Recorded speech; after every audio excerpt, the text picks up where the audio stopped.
Hey!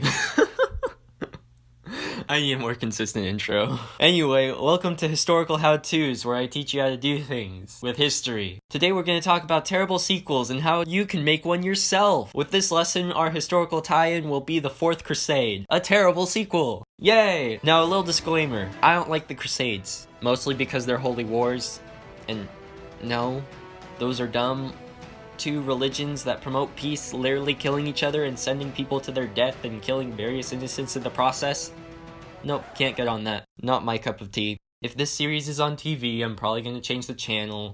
However, this gives us our first step into making a terrible sequel, a dumb franchise to begin with. This makes things so much easier. Now our audience will probably have low expectations and still manage to exit the theater disappointed. Of course, you can make it so your sequel is a bad sequel to a good movie, which sucks even more. But I like to add the element of confusion to my sequels, like, why are these even still a thing? Like, who's paying for all of this? Let's get into casting. So the last movie, the Third Crusade, King's Crusade, was actually pretty good. It was the most popular with fans because it had awesome characters. Saladin, the Sultan of Egypt and Syria. Richard I, the Lionheart, the symbolic knight of the Crusades, who literally does a Deus Ex Machina in Robin Hood. Philip II of France, and Barbossa. Barbarossa. Yeah, awesome. That one guy who drowned. Yeah, all those awesome characters you want to see more of, they aren't going to be in this bad sequel. Plus, Richard and Saladin got really popular from that movie. We can't afford them or bring them back. I hear Saladin's got a Marvel contract and he's going to be in the next Avengers movie. And Richard's going to be in a Netflix miniseries. We can't get them! So we're going to have some new characters and make them bland and forgettable. Now, plot. You have all the elements, a whole franchise, a clear goal for each movie. Go take back the Holy Land. Go take back the Holy Land. Simple lineup. You get the Pope to reveal the exposition. Then you send your guys off on an adventure across the hills and deserts. You maybe have them fight a few people along the way. And siege is the climax. Character development along the way is nice. So what do? So the Fourth Crusade started with a bit of confusion and a little bit of low spirit. This is the fourth one, after all. But they still have a large turnout with around 35,000 men. But with the last three Crusades, the generals really wanted to try something new, because walking across the desert in hot metal armor is really hot. So they were going to D-Day this crap and get some boats. The best place to get boats in bulk was in Venice, and it was near Rome, where all the volunteers showed up. They placed an order, and Venice dedicated the next few turns to production and made 500 ships for them. So 11,000 soldiers made it to Venice.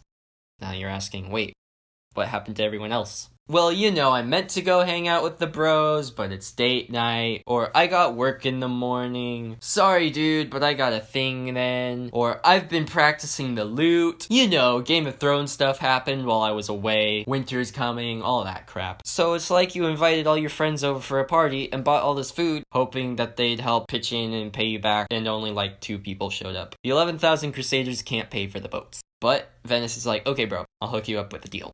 If you go over there and take that city, Zara, who are having their little rebellion like they're in Star Wars or whatever, we'll get our ships to get you there for free. The Crusaders were like, okay, without reading the fine print that Zara was a Christian city. And normally this wasn't a problem for a giant mob of knights in medieval times who just wanted to conquer a place. However, they kind of had the responsibility of being Crusaders, literally having the cross on their t-shirts. And yeah, that's a big no-no. This results in the Pope excommunicating the Venetians and the Crusaders. Huh?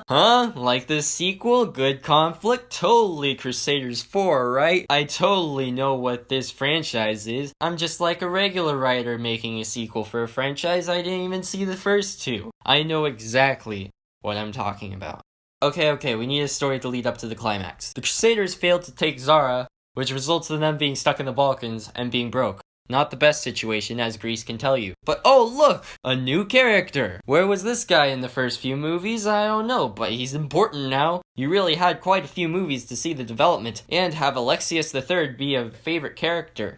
Alexius is like, hey, I see you guys are broke, I could give you a job. How about you be my army, as I try to go take the throne of the Byzantine Empire? The Crusaders couldn't refuse such an offer while they were so stuck. And it totally wasn't awkward or confusing that the excommunicated Crusaders who originally fought on the behalf of the Catholic Church were now fighting for an Orthodox Byzantine who became the emperor. See, this is the thing about sequels. You have to make things super dumb and overly complicated and expect everyone to get everything, right? Yeah, let's go. But while the Crusaders were waiting around in Constantinople for their money, Alexius was dethroned by another player by the name of Mortsuphilus. who should really get his own movie because he has an awesome name. Can someone please make him a movie? So, the Crusaders again were standing around with no goal, no church, and no money. But wait! We gotta make the dumbest and most annoying climax that fans will curse and despise because it destroyed the franchise! The Christian Crusaders loot, rape, kill, and pillage in the largest city in Christendom. That's why there's so much gold in Venice. That's why those horses are in Venice. And that's why they don't teach this in school. That's it. I've done it.